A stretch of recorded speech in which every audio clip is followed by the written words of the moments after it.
Well, thank you for coming. I just want to pass on the fact that Harry obviously isn't here today, and we are all thinking of him. I just wanted to start a discussion. I'm very happy to have Mr. Cornel West, Dr. Cornel West, and the whole idea of May Day, the 1st of May, Workers' Day. I remember as a kid, and my father, who worked for London Transport, he was a builder, and that was a very big day in our house, because the political aspects of Workers' Day, and of course we had a national holiday on that day. But Mrs. Margaret Thatcher moved that day. She could actually do that. She could move the holiday, so there wasn't a Workers' Day. There wasn't a May Day anymore. That's another story. So I suppose what I wanted to start off with. Can we get the first image, please, of Mr. Paul Robeson? So I first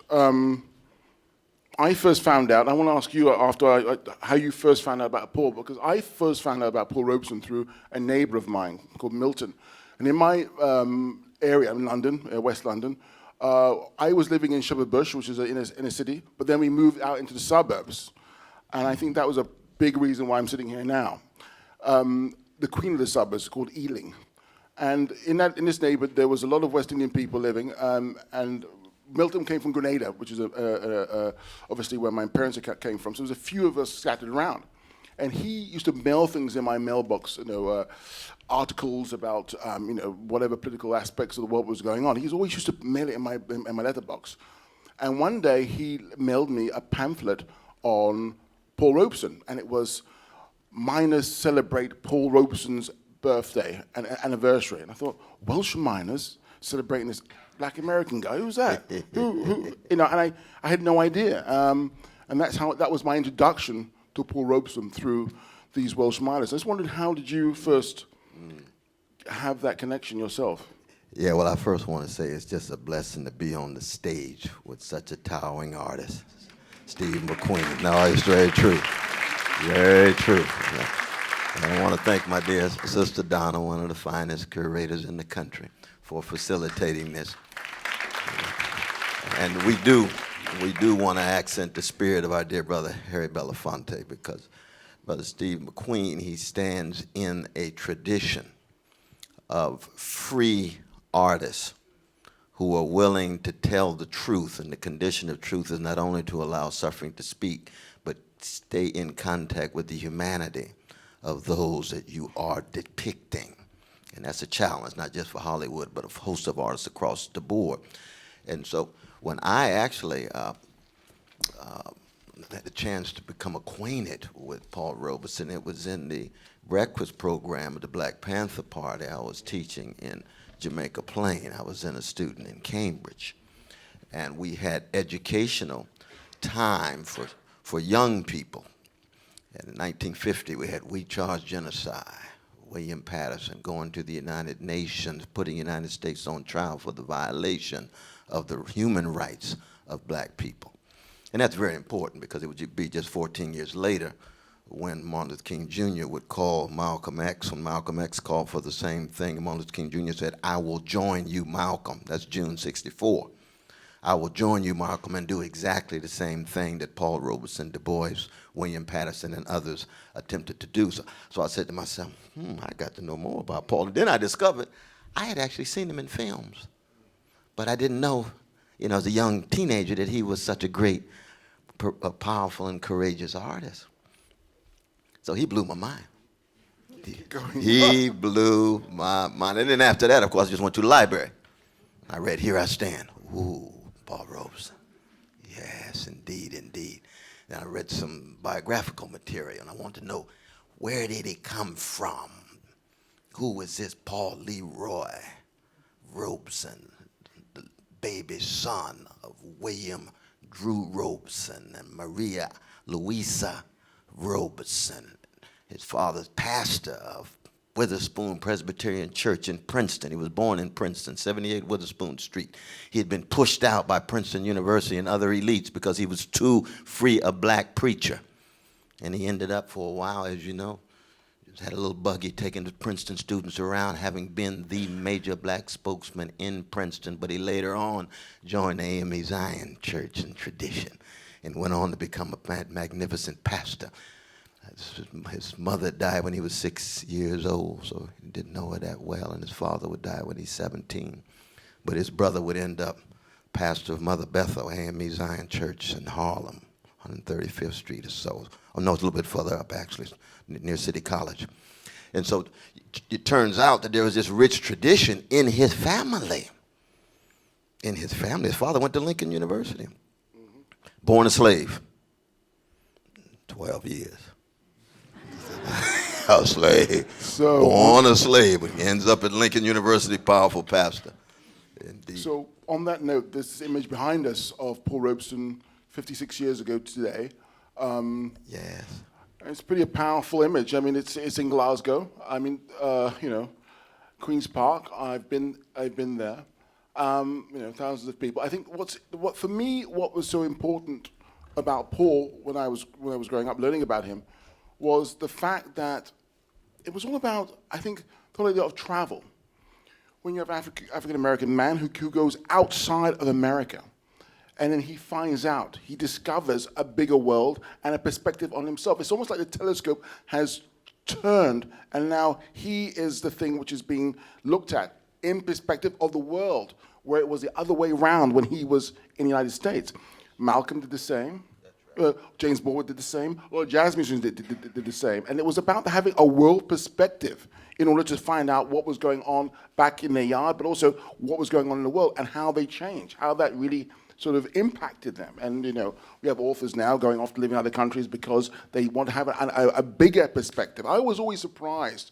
I was always shocked in a way that how many people don't have passports in this country and how many people do not travel. To have more of a global aspect to who you are in your position in the world, because it's not. It's like looking at your feet when you can actually be looking around you. I don't know if you have any ideas about that. No, that's those powerful points, though. Very much so. It's very interesting in a certain sense. Jack Johnson is one of the great symbols. We were just talking about Prince. I was just Sunset Boulevard. We had a tribute to Prince with all the musicians from Revolution, New Power Generation, all of those who work with him. And Prince would always talk about Jack Johnson. That was his favorite figure. Wow. I did not know that. Yeah. Ralph Ellison, trading 12s with Albert Murray. Jack Johnson's Hero. And of course, Miles Davis made an album in tribute to Jack Johnson. What was it about Jack Johnson globally on the international stage? The only space of fairness in white supremacist America was a boxing ring where you had fair rules, and under those fair rules, he's knocking Vanilla Brothers out.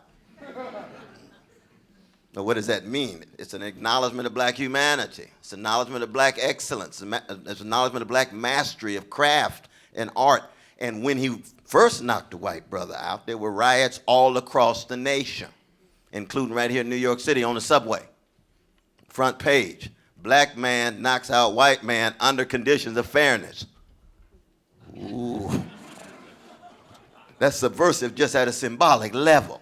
So that's Paul Robeson, who becomes the most famous Negro in the whole world. I would say 30s and 40s. I would say there was a moment when he was the most famous person in the world. Famous person in the world? Well, because let me explain. That's interesting, my brother. That's interesting. Let me pull that back in. Yeah. Allow me. No, what I mean, you know, Paul sang. I don't mean the actual language he actually spoken, but he sung in 11 languages. He was in China, he was in Russia, he was on the front in Spain, you know, in Paris. I mean, to be intimate, and what I mean by intimate, because you're singing a population's language. You're breaking their heart with your voice. You have, and people knew him. I'm just saying, at a certain point, well, maybe a bit of a boast, but not too much of a boast, I don't think. At a certain point, he was one of the most famous people in the world. Fact. Kill me. No, that's a fact. No, you got a strong case. You make a strong case. I mean, given the fact that, you know, most of the people in the world were Chinese, whoever was the leading Chinese singer, could have been Bingo. the most famous, you know, Bingo. in terms of numbers, you know what I told mean? you. I told you. But it's true. I mean, I was thinking of FDR. I mean, usually the heads of the empire, those the elites at the top, become highly visible all around the world for a variety of different reasons. But when it comes to that intimate connection, I love you to talk about that. That's true. Because when he's singing both the language that he grew up in, English, and then singing the 20-some other languages he knew, he's making soul connection with people that FDR was not making. No, exactly. And I think, when you think of, Black America, when you think of, translating, when you think of reach, when you think of music, you think of musicians, and that pierces any barrier, any kind of moat, any kind of armor. It pierces it, and that humanity, that love, that versatility, that ability to do that is so far-reaching. But now you have to bring your body there as well as your voice. That's what I mean by Paul.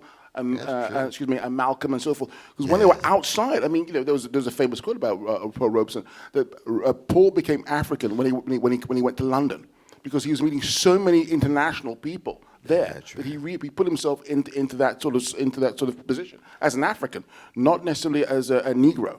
That's exactly right. Meeting the African leaders who would move into powerful positions on the continent and so forth. They went to school there. No, I think you make a powerful point.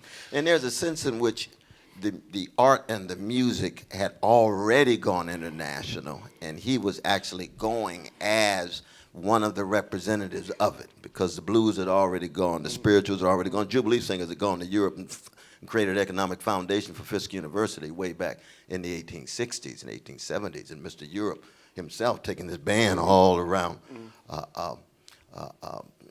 Europe itself. James Europe, he was black. I was about to ask you who James Europe is. Yeah, he was a black band conductor. He got there before. Did I get that right, James Europe? Yeah. I got that right?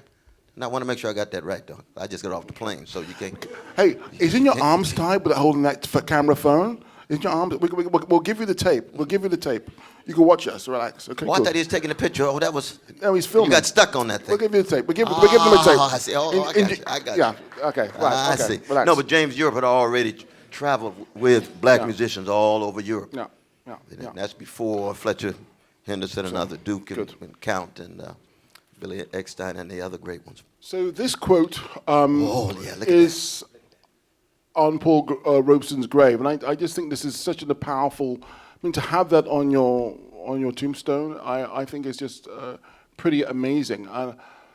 And in relationship to, again, I'm going to throw. I think we have to bring the present into the now, as always. And I think in relationship to unfortunate Prince's death, I think it's interesting what we were talking about beforehand. I think it's a very powerful statement. I think, for the last, 20 or more years, that's what Prince was talking about, that autonomy and writing slave on his face.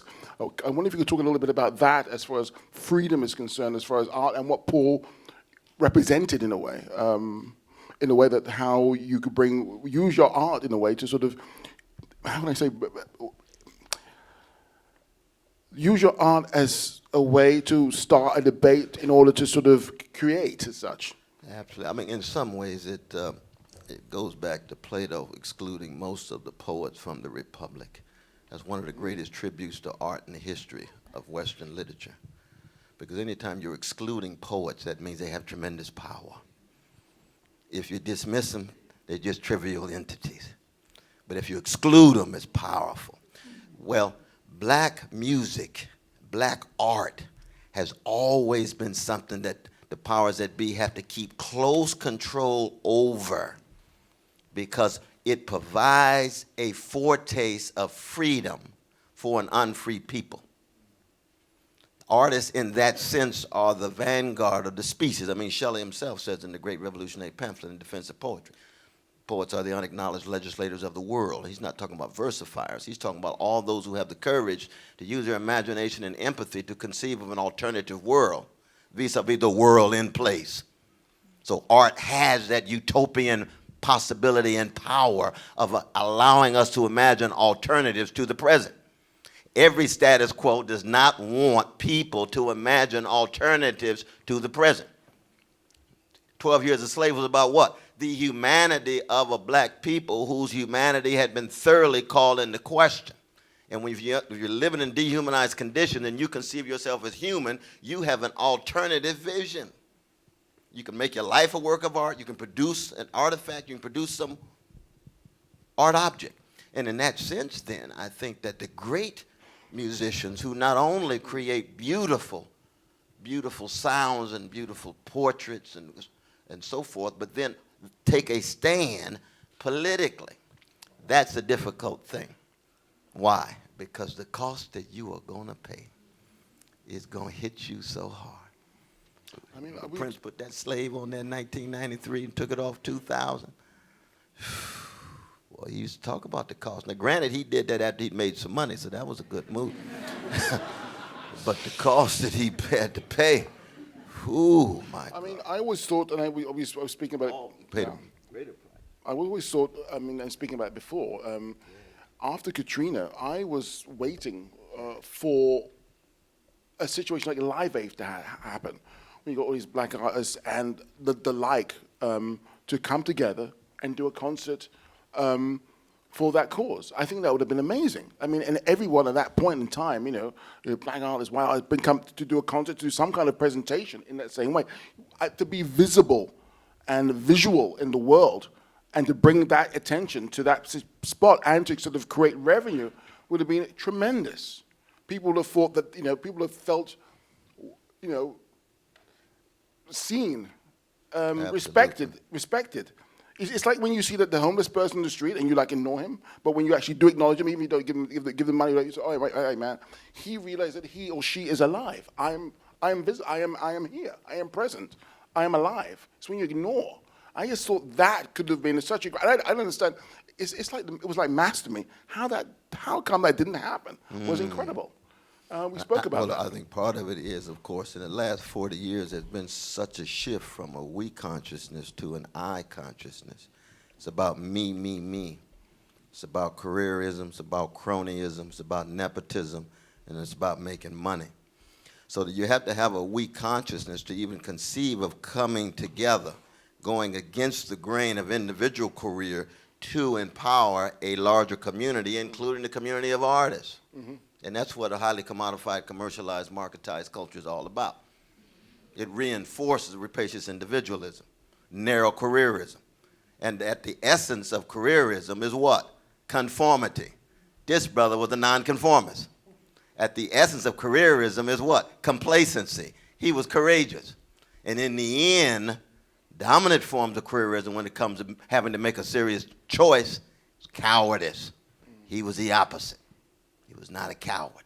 Du Bois wasn't either. Alice Childress wasn't either. Lorraine Hansberry wasn't either. Charles White wasn't either. Harry Belafonte wasn't either at that time, in the same way this brother represents that legacy today. Don't know about that.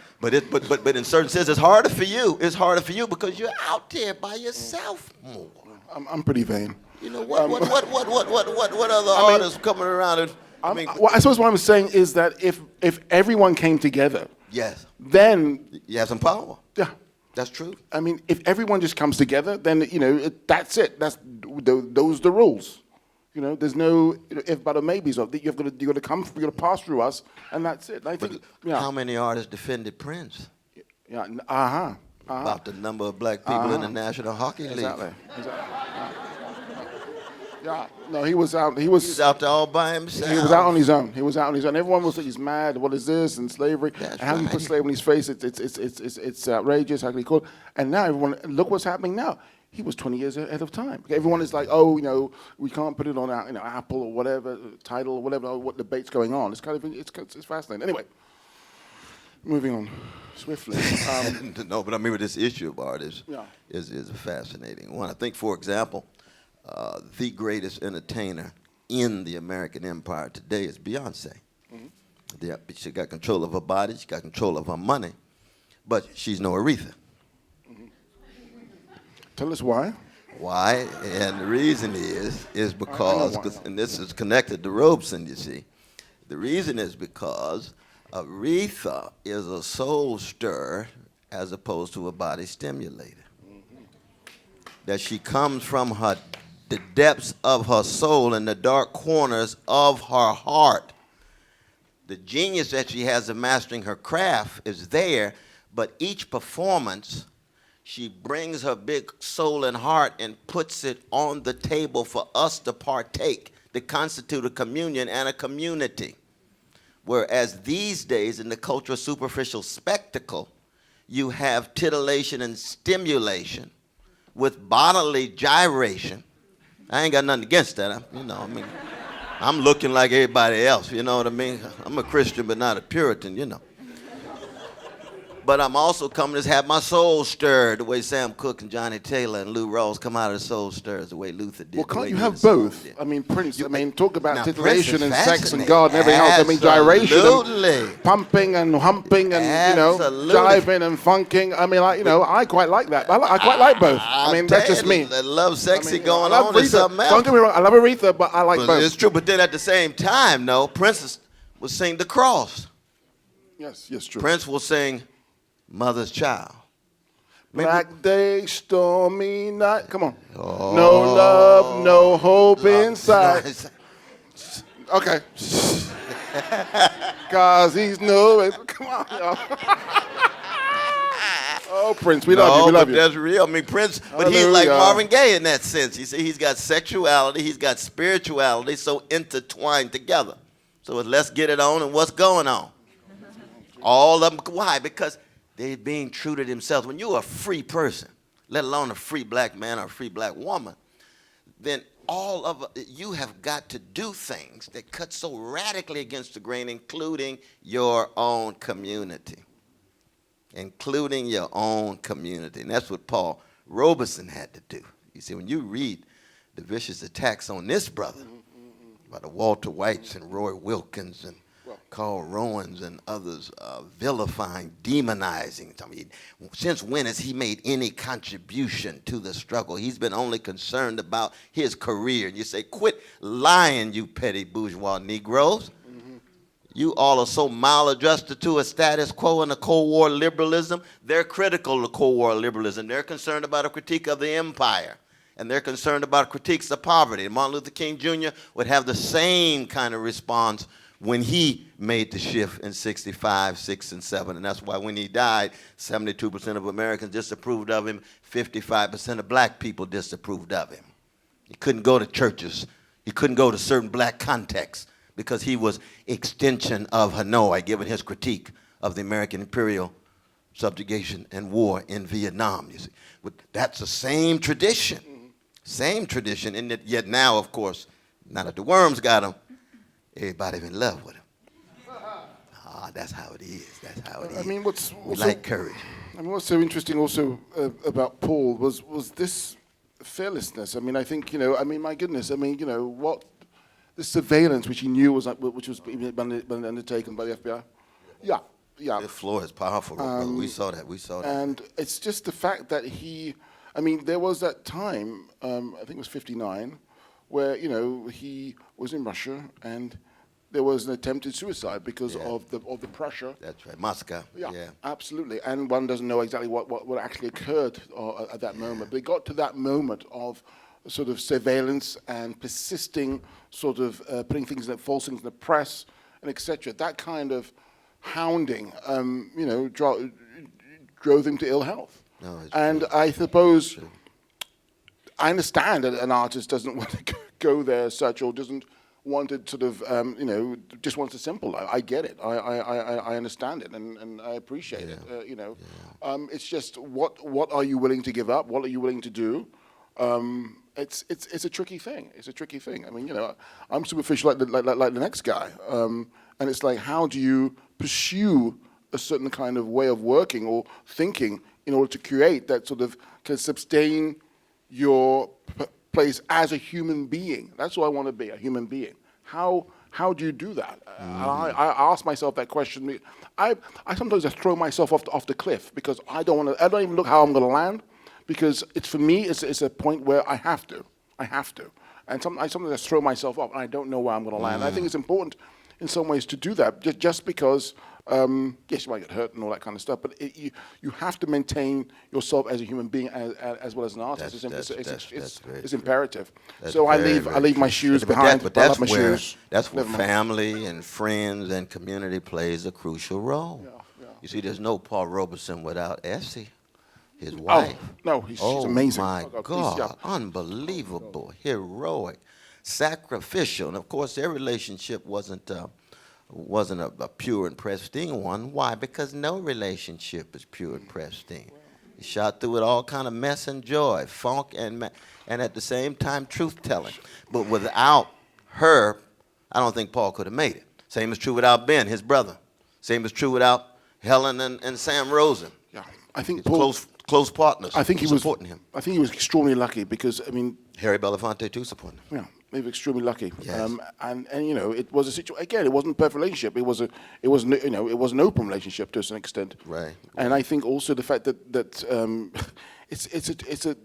that's another conversation, I feel, because it gets to a point where it's desire, it's sex, it's all kinds of things, but at the same time there's a certain sense of union, of partnership, which I think is obviously he was extraordinarily lucky to have his wife. But I do think that anybody who has the audacity to be an artist has to be on intimate terms with the despair. You know, Goethe himself, a great artist, said he or she was never despaired. There's no need to have lived. And Goethe knew what he was talking about because he had suicidal tendencies after the sorrows of young brother and moved into his own neo-classical Weimar stage.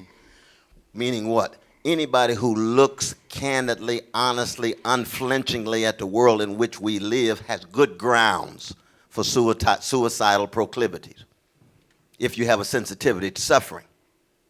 The question is, can you fortify yourself in such a way that you can transform your sensitivity into a truth-telling in which the despair is an integral element, but it doesn't have the last word? So that hope and despair, that's different than optimism. We're not talking about American optimism. That's Disneyland talk. But hope and despair. So when the blues itself, no optimism in the blues, no pessimism in the blues, they're prisoners of hope because they're wrestling with catastrophe. They're wrestling with despair. And I think this is true for any artist who wants to make that kind of move. I mean, in my own black church tradition, we call it stepping out on nothing and landing on something. Meaning that you have to push yourself to the edge of life's abyss, and the abyss is there staring you in the face. What you gonna do about it? Here comes the tradition. Here comes courage. Here comes community. Here comes struggle. Lo and behold, something comes forward. A sound, a story, a narrative, a poem, or a life tied to a movement. And you get change and transformation. Then, of course, 3 steps forward, 2 steps back. Back and forth, back and forth. I mean, the last 10 years of Brother Paul Robeson's life, 4951 Walnut Street at Sister Marion's in Philadelphia. He's going to 31 Grace Court in Brooklyn Heights, visiting Du Bois, both of them under FBI surveillance, and Paul's under house arrest.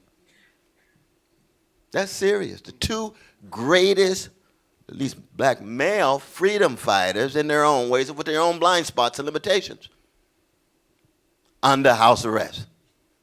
Malcolm, Martin, same thing. Fannie Lou, same thing. That is the cause. And I think it's a worthy cause, but very few people are willing to actually take it up, especially these days. Can we press fast forward the tape here in a way? Absolutely. No time travel. No. Back. Yes. No. Back from what you just talked about to now, to Baltimore, to President Obama. The situation. I mean, there's all kinds. I mean, this has been an amazing. I mean, his presidency. It's been an amazing 8 years in a way, in what has happened in that time. And I have been just. I mean, again, I feel that there's. Okay. Let's take Obama's administration as far as our art is concerned. I feel that at a certain time, I think certain artists felt they had the authority to make work that they wanted to make because there was this black president. I really do believe that. I think, for myself, absolutely, there was an authority that I could do this. And I think the only reason, some reasons why this film was made was because Obama was in office. I don't think it would have been made very easily outside of his office. And of course, there's been many other artistic sort of endeavors done in last sort of in his administration, but also the whole impact of Baltimore, the sort of the ripple effect and so forth in what you're talking about. Can you talk a little bit about that? Yeah, I think that there's no doubt that there was going to be a number of consequences, both positive and negative, of something as historically unprecedented as a black man and black family in a White House built primarily by enslaved Africans. And so one of the positive effects certainly is a certain kind of straighten one's back up, certain kind of self-confidence, a certain opening in white power structures so that they're much more sensitive to peoples of color, but especially black folk, given the fact that they see a brilliant, charismatic black man almost every day on television.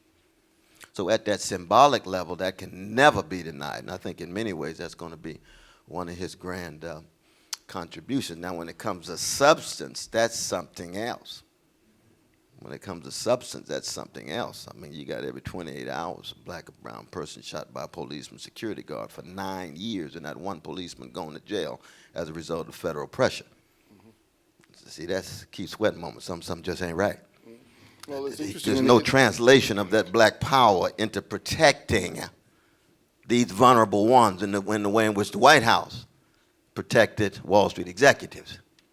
You see, when Brother Barack met with Wall Street executives in March of 2009 and said, I stand between you and the pitchforks, I am with you, I will protect you, he's been true to his word. Not one of them gone to jail. All kind of crimes committed on Wall Street, across the board. All they got to do is just pay money and never acknowledge that they did anything. Well, that to me is criminal, given in addition to the crimes they committed. You see. But Jamal and Letitia get caught, gone. Police shout, well, we're going to have a federal investigation. What kind of results flow from federal investigation? Hardly anything, because our media is so market-driven. The cycles are so quick.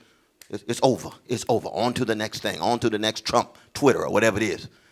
However we respond. So in that sense, you got the symbolic power of the president heading to the empire, but substantially, black child poverty rate up, wealth inequality up, black wealth 58% of what it was. So that's suffering on the ground, but it's hidden and concealed in the cultural spectacle, an image. And it's all about what kind of image you project, what kind of spectacle you can have persons be distracted by, as opposed to focusing on the things that matter. I can imagine if Paul Robeson came back today, Lord have mercy, and looked around, what would he see? He would see all of these highly skilled, polished professionals who are gaining access to unprecedented opportunities, but tend to not raise their voices, given the fact that 1 out of 2 black children under 6 live in extreme poverty in the richest nation in the history of the world. That's a crime against humanity. Where's the voices? No, they well adjusted to injustice. They concerned with their material toys and success. Paul Robeson said, take your success. I want to be great. And to be a great man is the focus on the weak and vulnerable, even if you had to pay a cost. To give up your popularity for integrity. That's Robeson. That's Du Bois. That's Alice Children. That's Lorraine Hansberry. Can you keep both? I think that you can keep both. Absolutely, because Paul Robeson still had money even when they took his passport and deprived him of his livelihood. Yeah. But that probably had a lot to do with Essie too, though. Okay. They worked that out together. So, They worked that out together. I mean, but I want you to be both successful and continue to do what you do. You use your success to be a truth teller and a witness bearer. And that's very important. But success itself is fetishized in our market-driven society. See. So what do you see as success as such? What, as any artist or any kind of situation or someone in the public eye, what do you see as success as such? It's a strange word. I mean, it's very odd. No, success But, yeah. is material toys, trophy spouse, Yeah. live in large in some vanilla suburbs, high visibility, and think your sheer success is a substantial contribution to the struggle for freedom. So that's a confusion of the gravy train with the freedom train. You can have all the black faces in high places, as I just noticed. We got black president, black attorney general, and you got black Homeland Security cabinet member, and yet folks still catching hell. Decrepit schools, jobs with a living wage not available, indecent housing, and then trigger-happy policing. And it continues on and on and on. And Paul Robeson would say, wait a minute, we need to have a critique of capitalism, a critique of empire, a critique of patriarchy, a critique of homophobia, a critique of anti-Arab, anti-Jewish, anti-Palestinian sensibility, and try to use our success to put a spotlight on it. He did that in Spain. He did that in the 1960s. Absolutely. He was there with Martin in 1957, as you know. He wasn't that well known. This is the first march on the earlier march on Washington. Paul showed up there on his own. Showed up there on his own.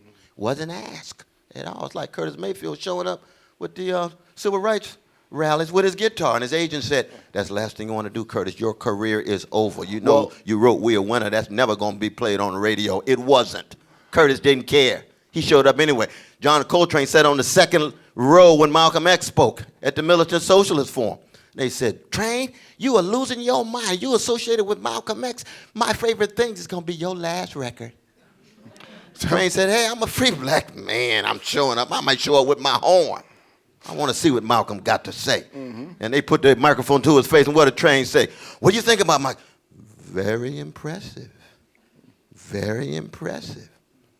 See, something like that takes courage. Because they'll cut you off in a second, in a minute. But he went on to be true to himself. And he's not the only one. Mary Lou Williams, another great artist doing that. It's been interesting. Again, I had it in my head of what's going on before you said Curtis Mayfield, before you talk about musicians. I mean, I think that album, was it 71? Please. That's right, April 1971. Was such a tremendous, I mean, of course, I was only 3. In fact, no, it was 2. I remember it very well. I think you were just 2. Yeah, I remember. Of course I did. 69, right? 69, 2 even. You're just 2 years old. I'm not doing myself any good here with my... Anyway, I look younger than I look. Move on. No, that was such an... that album, again, it's interesting, isn't it, how one goes back in time to sort of get references to, what things would happen. But I remember listening to the album for the first time. In fact, I listened to it the first time when I was 16.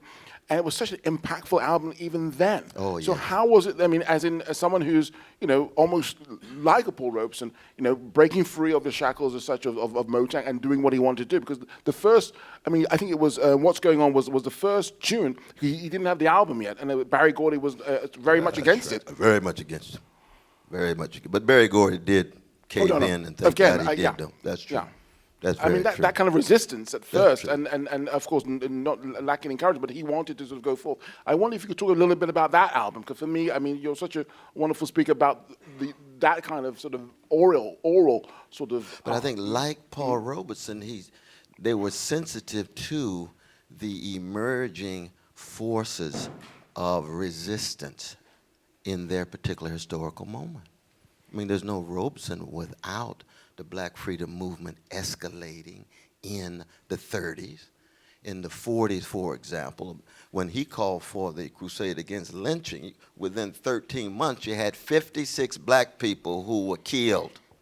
You had a lynching in Monroe, Georgia. You had major attacks on black folk in Tennessee and so forth, in Du Bois, so that they were sensitive to what was going on in the larger community. Same is true with Marvin Gaye. By 71, what's happening in 1971?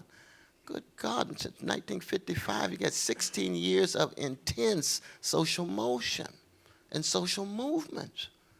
And Malcolm's dead in 65, Lorraine's dead in 65, Martin's dead in 68. He's writing it in the 70s, and then, of course, his brother's just coming back from Vietnam. That's the second song on the album, What's Happening, Brother. Yes. He's sensitive to what's going on. And he's being true to himself. And by being true to himself, it means he's just not reflecting. A great artist is always a thermostat, not a thermometer. It's true. A great artist got to shape the climate of opinion, not just register it the way the thermometer does. Well, Most artists these days are really not just thermometers, but they're copying copies. They're simulacra. Whereas Paul, he's original. Marvin's original. Aretha's original. I mean, what's interesting to me, what you just said, I mean, always gives me goosebumps original. when I think of Paul, sort of, these passports being taken away, Yes. and him singing in front of 10,000 or more people on the border of United States and Canada, in front That's of the right. workers. Exactly. He couldn't be defeated. And the art, that's why I mean piercing the armor and breaching barriers. That's right. In order, because the intimacy of that music brought you more closer to him.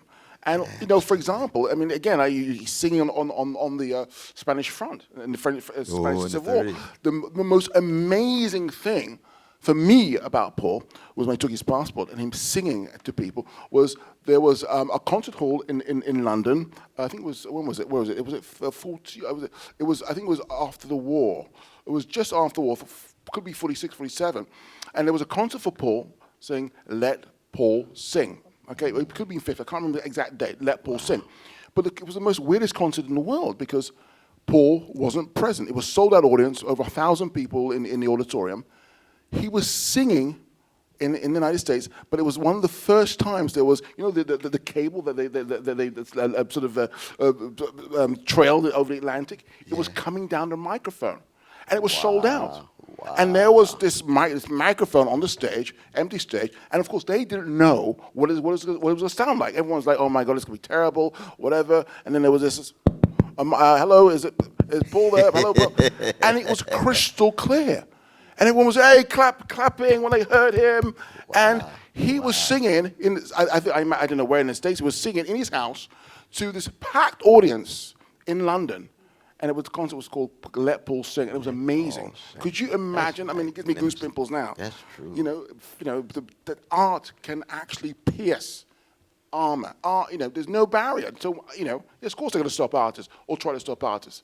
And it's one of those things where I just feel that what's necessary now, I feel, is and of course, what Prince wrote this song about Baltimore, whatever, but the possibilities of what can actually happen through visual audio work, any kind of work. It's just amazing. That always gives me goosebumps. That's a powerful. And that connection with Europe, the connection to the outside, is very important. I mean, just like I'm British. I'm born in Ealing, West London, and I've been coming here. Most of my family are from the United States. But there's the situation where one has to travel, one has to see the world, one has to understand what's going on in Paris, what's going on in Belgium, what's going on in London, Amsterdam, etc., to understand what you are in the context of the world, not just in those places, but everywhere else, Middle East, so forth and whatnot. Very important. Absolutely. Our dear friend Paul Gilroy talks about this in terms of the interplay between R-O-O-T-S and R-O-U-T-E-S. So that the roots that you have allow you to dig deep in your particularity, to get in contact with both your humanity and the humanity of others, so that the routes that you take have substance and have real content.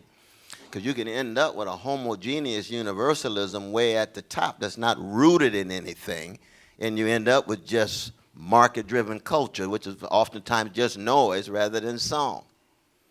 But at the same time, if you dig deep enough, because he was digging deep in his roots. He's singing the spirituals, he's singing black music, and then he's connecting it with other people's roots so that that human connection is made. But it's a human connection that is empowering so that other people can take seriously what's on his gravestone. You see, who's willing to stand at this book? Here I stand. Not in a self-righteous way. I think Paul Robeson was wrong on Uncle Joe when he talked about Stalin. Stalin's a gangster. He's a thug. I know that. I grew up with gangsters and thugs. I got gangster proclivities myself. He's a gangster.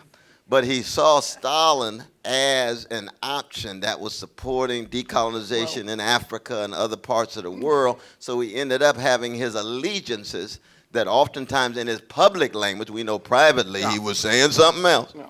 So then in that sense, you say, wait a minute, what is this Uncle Joe business? He said, I want to be consistent across the board. You tied to the wretched of the earth. They got wretched of the earth in Russia and the Soviet Empire too. And the same is true across the board, but most importantly, he was willing to do something that was so unpopular that he got vilified, and then you had to really then defend him given the vicious vilification of J. Edgar Hoover, who had done the same thing to Marcus Garvey, same thing to Malcolm, same thing to Martin. Well, the thing about gangsters or such, of my fair share of dodgy people, Yes. is that they're so seductive. They're great. They're just they seduce you. They say and of course that's what happened with Paul. But at a certain point he found out what was actually going on. But there was a very strange situation. You find out what exactly is going on, but to go back to the United States and say that means that of course you were wrong, but also it cuts the foundation from your feet. Yeah. So what do? And it was it was a very unfortunate peril for him. Absolutely. And all that work he was doing, because there was something which was very righteous what he was doing, but promoting as such or supporting a situation which it was very difficult. How do you do that? I mean, again, I sympathize. I mean, in hindsight, we'll say, oh yeah, you should have done this, should have done this. But at that time, in the height of Jim Crow, it's very difficult. And what he said. I mean, what he said in Paris in can we do the? 1949. If we get the 49 image on, please. That's the next one. Maybe it's the next one. Next one after. We could go back to these. Yeah. I mean, this is. Look at that fire. Look at that fire in his eye. My God, my God. Can you talk a little bit about that? Oh yes, this was one of the turning points because he was there in Paris, where he engaged in a critique of the American empire, and especially at that time, you are not supposed to in any way engage in a critique of the U.S. government outside, especially of the territory of the U.S. government. Then he was lied on because there was a reference to Hitler, and they said somehow that he didn't say that, but every major newspaper put that out, that he was comparing the United States to Hitler and Nazism and so forth. And after that, my God, the cancellations, the vilification, and of course the State Department and Department of Justice targeting him in very, very vicious ways, not just taking his passport, but ensuring that he could not economically survive based on any kind of access to a job here.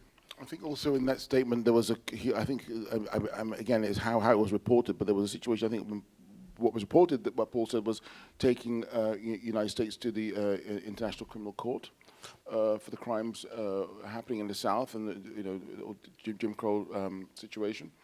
And it's kind of interesting because that was kind of similar to a situation, of course, what happened with Malcolm. He stated the same thing. Yeah. That's what he wanted to do. He wanted to take in the United States. And I think that was a huge turning point. When things get international, same thing with Martin Luther King. When it's local, it's okay. But when it gets to a situation of global questioning of whatever, again, for the United States, for these people, that's when things got serious. I mean, that's when Vietnam War, against the Vietnam War. That's right. Martin Luther King, and that's when it gets serious. That's when people's ears start pricking up. It's not just a local affair, it's a global affair. I think that's serious. I mean, that's absolutely pretty problematic. But Paul Robeson, I think, early in life was taught that to be a force for good in a consistent way might result in you dying, and he was willing to die. He experienced it with his father already, you see.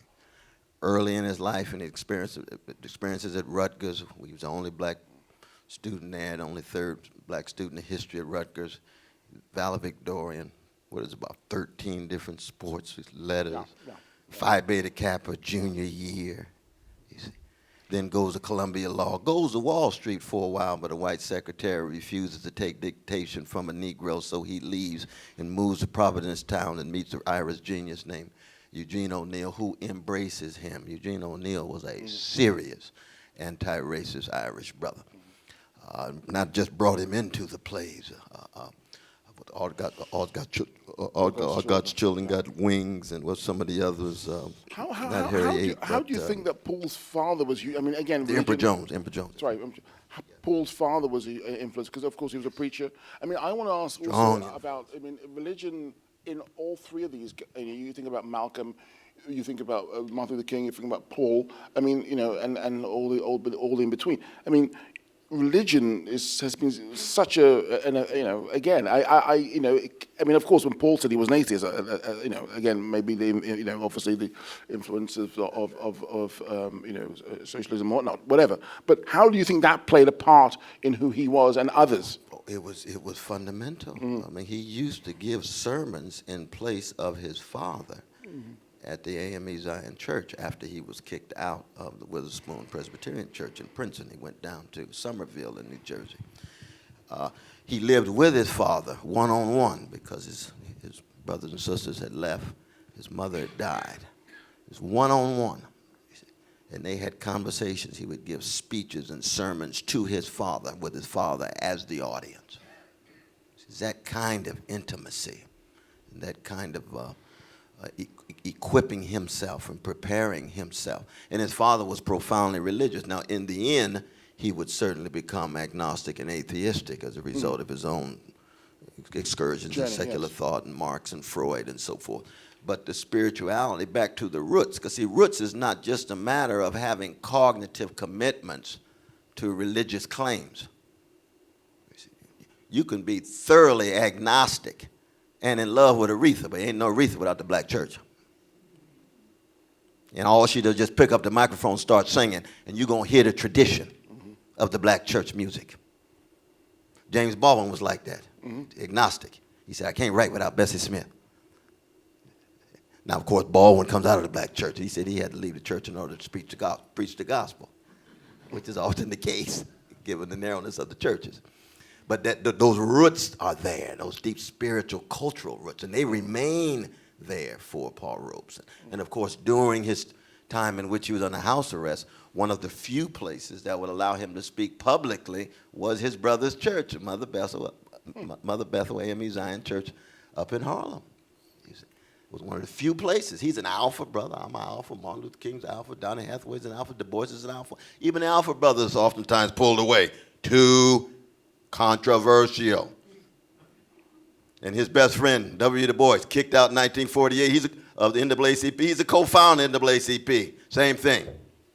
Pushed back, isolated, marginalized, but sustained by a spirit and sustained by cultural expressions, but both of them agnostics in terms of their religion. So we've got a situation also now with a movement, a groundswell, an organic movement, which I think is really beautiful. Black Lives Matter.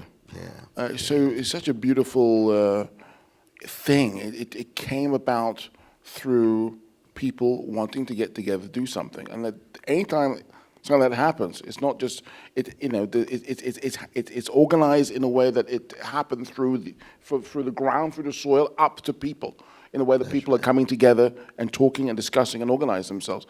I mean, do you have any contact with the people who are involved in that, and can you discuss them in relationship to Paul? Oh, absolutely. In fact, we're having a big meeting in Chicago with all of the major young leaders, not just Black Lives Matter, hashtag. There's a difference between the hashtag of Black Lives Matter and the motion on the ground, trying to become a movement. The corporate media likes to appropriate certain individuals at the hashtag level, incorporate them quickly. But on the ground, the ones who went to jail, the ones who are still organizing, sacrificing, and so forth, that is very important. But keep this in mind, because it's not solely political. It's very much like the slave insurrection, like Gabriel Broser's slave insurrection, that began with the funeral of a slave child. And Gabriel said, I can't take this no more. That wasn't just political. There's a level of disrespect that certain folk reach a point they can no longer tolerate. And when Michael Brown Jr.'s body was on that street for 4.5 hours with the dogs urinating on it and the mother and father standing there and couldn't gain access to it, it wasn't political in resistance. You can only disrespect us so much. We got to do something. That's what was happening. That's deeply spiritual and cultural. You got folk with variety of different ideologies. No, we're not going to put up with this. This is too much. And you got folks straightening their backs up and standing based on those words, the gravesite. Especially the younger generation, because the younger generation has been told over and over again, be like the successful ones at the top. The system works. All you got to do is work hard. And they said, that's a lie. We refuse to believe that. We got to do something. We got to do something. We got to do something. We can't just do it by voting we for gotta the do next something. black mayor and governor. What did Tef Poe say? I voted for a black president twice and still got shot. And that's just symbolic. There's structures here, there's systems here that need to be contested. And of course, that's just the beginning of the conversation. More and more young folk, not just black folk, because you had a lot of white brothers and sisters, brown brothers and sisters, red and yellow, but younger ones. I mean, it's the Bernie Sanders crowd. The other way. It's the young ones on fire. Okay. Empire Jones. Oh, there's Eugene O'Neill, there you go. go. Yeah, so, this example, we got to do something. We got to do something. I mean, sometimes it's difficult sometimes to do something in the situation of not having the power or the resources or the facility to actually bring something about in a sphere where you can reach people because you don't have the power, you don't have the infrastructure to do that. Or you're denied that because of your ideas or because of what you want to do. And that is a huge issue. How one can get ownership and control in order to sort of produce what they want to produce. Because often things are shut down because of certain ideas that people want to do are not seen or deemed as, deemed as political, or deemed and perceived as something which is not, how can I say, wanted, to be quite direct. Yeah. And I think that control is the key, but one has to have that, but it's very difficult. If it's look at the studios, look at the cable companies, the television companies, the record companies. How did you work that out with your magnificent artistic film? I mean, you got Hollywood, which there's not a black person in Hollywood who can greenlight a film.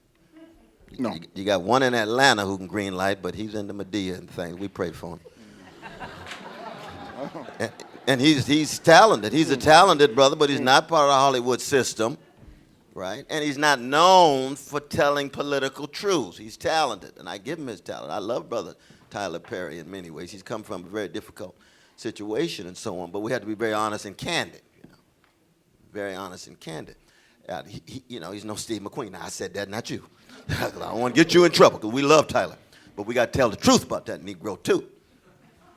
And he ain't going to be doing Medea when he's 70 years old. He's going to have to grow up sooner or later and deal with some of the other issues and so on, you see. But how did you pull it off?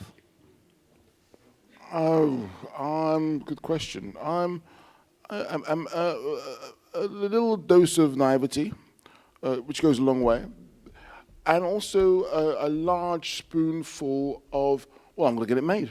We're going to do this. Oh, yeah, I never thought for a second it would not get made. I didn't. And a lot of people say, oh, really, I don't, it was saying, oh, I don't think that's going to get made. Do you know what I mean? People were, but I was like, oh, really? I've done everything. Up until now in my life, I did everything I've wanted to do. Up until now, I've done everything I wanted to do, other than Koza Kondat, which was shut down by HBO. I've done everything, and that was a realization for me, in a way, of, oh, people can't stop me doing what I want to do. I was surprised. So I've been spoilt, in a way. But that's the norm. I haven't been spoiled. I've been living a normal life. So I've just realized that people can stop you from doing what you want to do. They can shut it down, and that is kind of You had some powerful voices saying no right in front of your face, though, right? Yeah, absolutely. So it was interesting. It's interesting that because you know, if you know, it'd be great to sort of work with someone who has. It'd be great to work with a black studio head. It'd be great to work with someone who has the money or who can facilitate things, which actually can bring in revenue and actually get produced and made. Because sometimes you're dealing with people who don't really understand what you're trying to do because they're not living what I live. And therefore, it's difficult for them. But, you know, you could explain it and you could translate it. And, you know, but at the end of the day, you know, they want a certain thing from you as possibly a black artist. They have a certain idea of or understanding what black is. And that's the kind of black they want to see. You know, I made a movie about a hunger strike in Northern Ireland. You know, no one wanted to make that movie. I made a movie about a sex addict. No one wanted to make that movie. I made a movie about slavery. Trust me, no one wanted to make that movie. So when I went into doing sort of codes of conduct, for me, it was the same thing. You know, we looked at it in a certain way, but let's get it made and let's see what happens. And it was stopped. So it's interesting how that can happen. I don't want that to ever happen to me again. It's how dare they? But that's what happens. But that means you had. But it's their money, of course. So they can do what they want. Self-respect and self-confidence. Where'd that self-confidence and self-respect come from? It's the norm, isn't it? No, not at all. I know. Self-respecting folk. Self-confident folk? I have no. Oh my goodness, good question. I know. That's a grand spiritual achievement. That believe in yourself in the face of the most powerful forces in your industry, saying this film will never be made, and you not only make the film but win Academy Award. You think that's normal? Oh no! No, I don't want to think about it. No, I do think it's normal, and it should be. No, I do think it's normal because I don't want to make people think, oh my goodness, it's such a mountain, it's such a Mount Everest. How can I ever possible? You could do it. Just basically get on with it. Write your story. You have to think like that. Otherwise, you're going to sort of scare yourself from doing it. It is that simple. If you have a good story, if you have a great story, and you can get stuff together, write a great script, or try to get it done, and actually make a great film, then that's it. It's as simple as, I'm sorry, it's as simple as that. It has to be as simple as that. Otherwise, you'll be looking at it all the time scaring yourself. No, it's simple. It has to be. I'm sorry. I know it sounds very naive in that way, but that's how I got it made. So take from it. It's that simple. You got it. Do it. End of story. Do it. You know, what did you say before? What did you say? We got to do something. What was the mantra? What was it? I can't remember. Help me, people. Listen. What did he say? We got to do something. Yeah, that was it. Yeah, we got to do something to do it. Don't think of it as something which is unreachable or oh my goodness. Just do it. I'm sorry, but it's that simple. I mean, yes, you might not get there, or you might get there, but if you put things in your path, which is your thinking about it is so difficult. It's like going to the gym. You know, oh, I don't want to go. Oh my God, I don't want to go. But when you're doing it, you're doing it. Do it. That's why I might get sponsored by Nike or something. I don't know that gym analogy. I'm sorry. I don't want to sound so trivial. But I do hear. It is that way. It is that way. In your own skin, it's a matter of just doing it because you've got this tremendous self-confidence, skill, vision, determination, fortitude, the wind at your back from your parents, your tradition, your historical consciousness. A lot of people don't have that. Yes, but I can't allow that to cripple me. Yes, I agree. And I think that if you think like that, it will only cripple you. Okay. And you have to have the situation where you clear the page, clear the desk, and just do it. You know it's great material. You know you got something going on, and you have to just, at the end of the day, physically get things together to do it. Don't think about it, because you think about but do it. And it's unfortunately, I just feel that it's that simple. Not say you'll get it done, but don't make it into some kind of Mount Everest. Just bloody do it. No, that's real. That's real. Well, can we have voices from the audience? Absolutely, absolutely. You all been so kind to allow us to go on like this.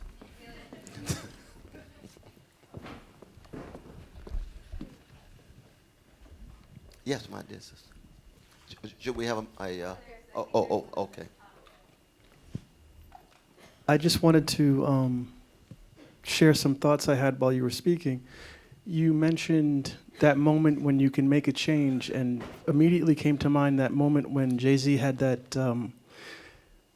boondoggle with Barney's, and you said there's a lot of voices saying, conform here, we need you to conform, and he kind of did at that moment. I thought, I mean, we all lived that together pretty much. But the other thing was, early on, you said that this media wants us to be alone. And the whole community of we doesn't exist anymore.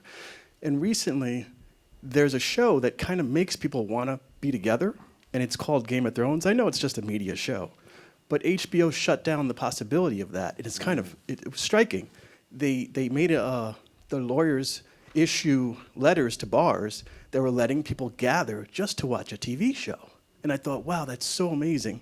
They want us to be alone so desperately so they can market to us individually and control us, that they won't even let us gather when there's, and it's so rare that there's a show that people actually want to watch together. And it's like a real moment for everybody to join up in a communal way. And boom, they shut it down. It was shocking to me. What do you think about that? No, I mean, I'm unacquainted with that, but it makes a lot of sense. I mean, marketeers want constituencies and they want consumers, whereas freedom fighters want citizens and they want communities. There's a qualitative difference. Freedom fighters want organizing and mobilizing. That's not the same as Internet's connection. Internet can be used for community, but it can be used for a whole lot of other things too. But we do live in a moment in which the atomistic individualism and the careerism is so dominant and so pervasive that you have to cut radically against the grain.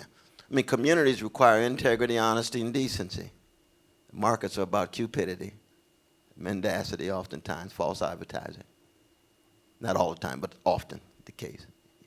And in the end, it's about trying to get us to conform to the next new and novel product produced for profit. For profit. Very different ways of being in the world. We live the tension. Cornel, I was just wondering if you could talk a little bit about your thoughts on the work upstairs, because I was very interested in the fact that specifically that piece is about the file that the FBI put together on Robeson because of his association with communism, or what people assumed that he was a communist, and the time he spent in the Soviet Union. So could you talk a little bit about your response to that specifically in Robeson's history? Yeah, one is that any person who musters the courage to tell the truth about America in regard to white supremacy will be subject to targeting by the repressive apparatus. FBI here, CIA outside. Especially if you're trying to organize and mobilize. So what I saw upstairs was not just the fact that they were trying to connect him to the Soviet Union, but that he was trying to awaken black, white, red, yellow, all colors together to bring a critique and a movement that would fundamentally transform the states. And the fact that they could try to link him to the Soviet Union and the Communist Party and so forth was for them motivation to squelching it. Because they did the same thing to Martin Luther King Jr. And they had signs of Martin Luther King Jr. all throughout the South. Martin Luther King Jr., communist coon. Now, Martin Luther King Jr.'s relation to communism was about the same as my relation to, Eskimo feudalism. And I ain't got nothing against the Eskimos, but that's not, something I think about. You see. So that it's these lies. That's when mendacity comes in to hide and conceal their own criminality. And yet it's very real because, again, as I say, we never want to view any one of these figures as isolated individuals. They're part of a tradition of struggle. There's Claudia Jones, very close to Paul Robeson. She died within the same 6 weeks as Malcolm X, as Lorraine Hansberry, as Nat King Cole. We lost all four of them within 6 weeks. Robeson gave one of the eulogies for Lorraine Hansberry. It's a powerful eulogy. Malcolm and Paul Robeson at the same funeral. Malcolm asked to be introduced to Paul Robeson. Robeson said, I love Malcolm X, even though I'm an atheist, so I'm not too much into Islamic sensibilities. But he said, no, this is not the moment. I'm too overcome. Malcolm was of course, assassinated within a matter of weeks, so they never got a chance to meet. So that repression is very, very real, and it will always be the case. But the crucial thing to keep in mind is there's no such thing as white supremacy without resistance of some form. No such thing as male supremacy without, no such thing as capitalism without resistance of some form. It's that resistance that we keep. Can we talk about fear? Yes. Yes. I mean, are you ever afraid? I mean, I think that's the thing. There's this word, this reality of fear. Fear of what? I don't know. There's people are afraid of, I don't know, obviously, I don't know, powers that be, losing money, popularity, fear of attacks, fear. I think that's huge in this room and the situation. Absolutely. I mean, Paul Robeson is one of the great examples of a deniggerized black person. Because every black person in America is niggerized. Totally less beautiful and less intelligent and less moral, and told that you ought to be intimidated and scared and fearful if you speak the truth because you'll be crushed like a cockroach, symbolically or literally. So you just keep these people full of fear. You don't have to worry about a transformation in your status quo. And it is the Gabriel Broses, the Nat Turners, the Marcus Garveys, all, we can go on, and the musicians. They say, no, we got to deniggerize this niggerized people. And this is different than Larry Gilmore calling the president an N-word, which happened last night at the White House Correspondents. You heard about that? No, what happened? Yeah, Larry Gilmore at the very end, he talked about, and Mr. President, I want you to know that you my nigga. Right on national TV all around the world. They got a big controversy about it, blah, blah, blah. No, that's a distraction. A niggerized person is somebody who's afraid to talk about how the vicious legacy of white supremacy is wounding people. It's not some kind of frivolous dialogue for mainstream media. He was deniggerized because he had fear. He worked through the fear, and it made him courageous and fearless and brave to tell the truth, knowing he could die. Malcolm was a deniggerized Muslim. Martin was a deniggerized Christian. Donny Hathaway was a deniggerized, we don't know what Donny Hathaway believed, but he could sing. But you have to have that freedom. But you got to work through the fear. And this is part of the problem. I mean, part of the problem these days in terms of our professional class, we've got a lot of black people, got a lot of money, a lot of status, and some of them got a lot of power, but they're still scared. So they just niggerized professionals. They still scared. They won't tell the truth on the job. They won't be in solidarity when it's time to struggle. Look at all the hip-hop artists who talk bad in the studio. But when it comes to Ferguson, how many of them down there? Yeah, exactly. That's why I said it right at the beginning about the sort of a Band-Aid-like situation with Katrina. Katrina the same way. Well, that would have been a great. Absolutely. You know, we go to a lot of these artists, man. Y'all thought you was one of the biggest, baddest motherfuckers come down the pike, man. You scared of going in the street? Well, I had to talk with my agent, and my agent told me, please. Then you tell them about Curtis. Then you tell them about Nina Simone. Then you tell them about other artists whose agent told them to do so-and-so, and they stood up. Not in the spirit of self-righteousness. Of course we wrestling with fear. And people talk about death threats, living under death threats, talking about they're going to mess with your mama. That's serious stuff. Mm-hmm. That's very serious. But then the question, what is the one thing that breaks the back of fear? It's love. It's love. The reason why everybody in this room would take a bullet for their mama, I'm just being normative at this point in a generalizing way. The reason why everybody take a bullet for your mama is because you love her. Now, you ain't going to take a bullet for me and Steve. Y'all don't know us well enough. We understand that. Even though with this brother, I'd take a bullet at least in my arm, maybe not the heart yet. But, because he represents the younger generation of my tradition.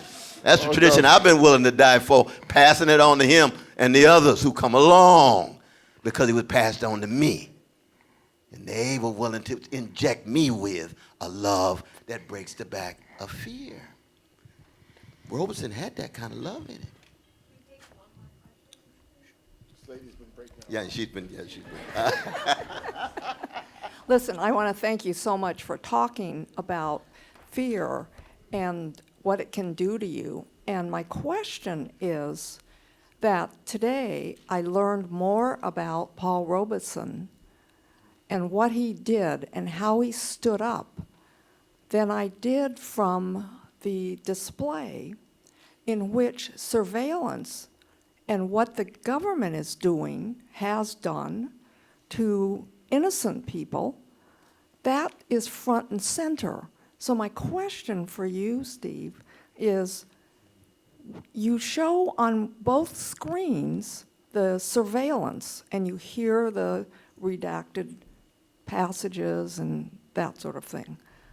But did you consider having the other screen show some of the miraculous, courageous things in the year, 1920 and so on, when Paul Robeson was living? No, I didn't. What I was interested in is those documents. I was interested in just what they were. For me, these documents were like sheets of music, and I wanted to play the music, like we have.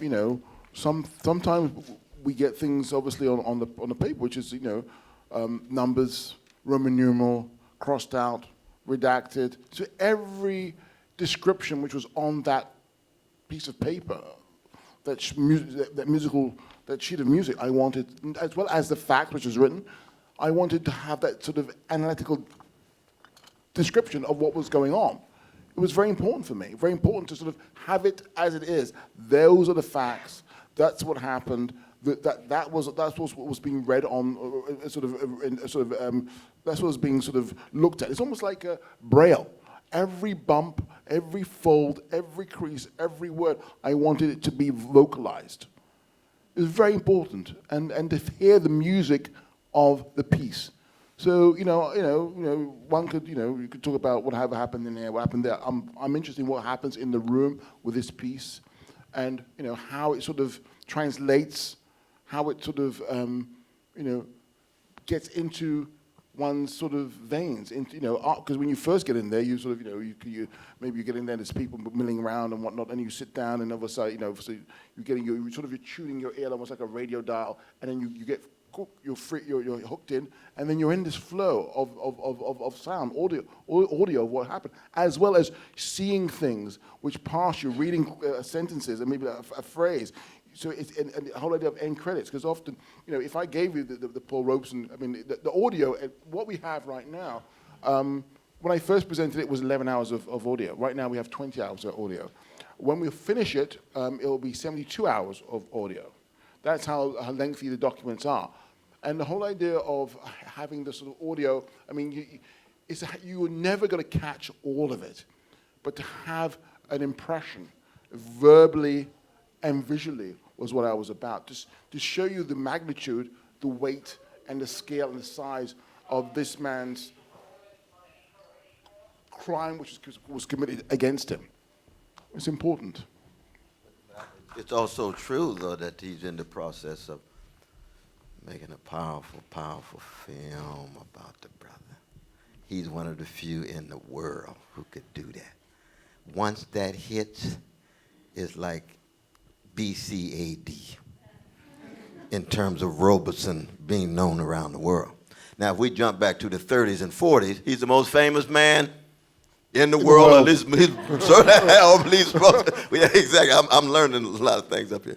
But in terms of answering your question, that fully fleshified courage, vision, being victimized but refusing to be solely a victim, resisting but still in the end having to deal with some very powerful forces, because again, the last 10 years of his life, cannot be overlooked. People reach a point where they can only take so much.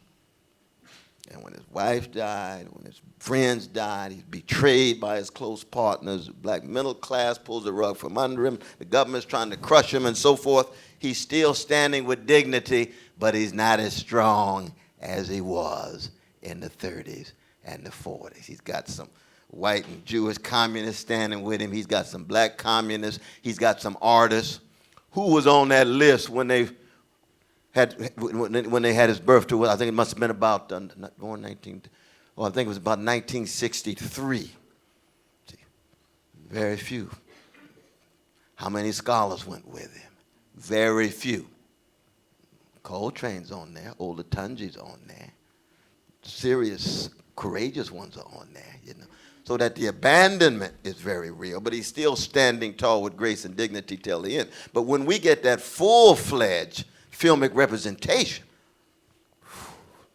we got 12 years a slave. And he sacrificed. I mean, he spoke to Martin Luther King, and he said, Dr. Martin Luther King, he said, listen, I know you don't need to have anything. I'll take the heat for you. He took a bullet for him. I'll take the heat to allow you to go. I'll drag them off this way while you go that way. That's exactly right. Anyway, I think we should wrap up now. But also, I just wanted to say it's my first time that I've met Cornel.